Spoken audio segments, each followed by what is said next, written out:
In our previous video, we discussed the basics of firing off-board artillery, and in this video, we're going to go into the specifics of the two different types of off-board artillery you can have of either high explosive or smoke.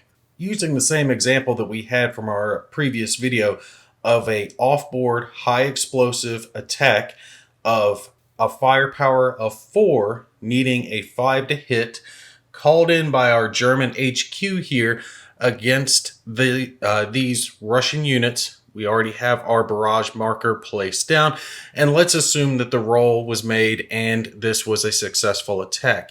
You would take and roll 4 dice against each of the affected hexes that had targets in it, which would be these 3 hexes here, and each one that was a 5 would be a successful attack against those hexes. When it comes to the defense roll for the hex, you will take and roll a infantry defense bonus. So basically you'll look at your terrain effects chart and see whatever bonus defense that is applied from the terrain in the hex.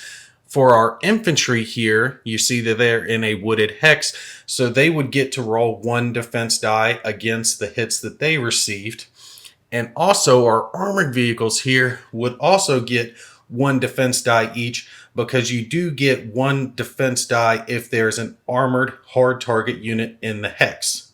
If these armored units here were in wooded hexes, they would actually roll 2 defense die, 1 for the terrain effects chart bonus, and then 1 for there being an armored unit in the hex.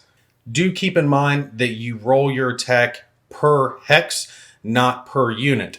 So if both of the SUs were in the same hex, you would still only roll 4 dice for this attack against this hex. You wouldn't roll 4 dice against each of the SU-152s. Once the number of hits, total hits, had been determined, you'll take and divide them out as evenly among the units in the hex as possible. So in a circumstance like this, where there was just the infantry in the hex, they would absorb all the hits that were calculated.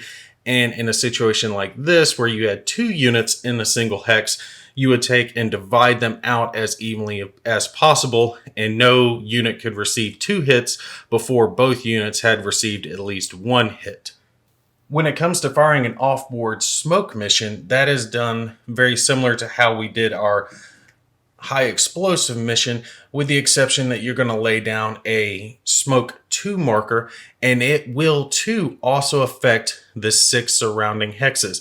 All the normal rules that we've gone over previously for smoke will apply. So in our example here, this smoke mission would affect the center hex, and all the 6 surrounding hexes as well would be considered to have smoke in them. When it came time for the smoke to be removed, you would take and replace the smoke 2 marker with a smoke 1 marker, and then it would last for 1 more round, at which point it would be removed from the map.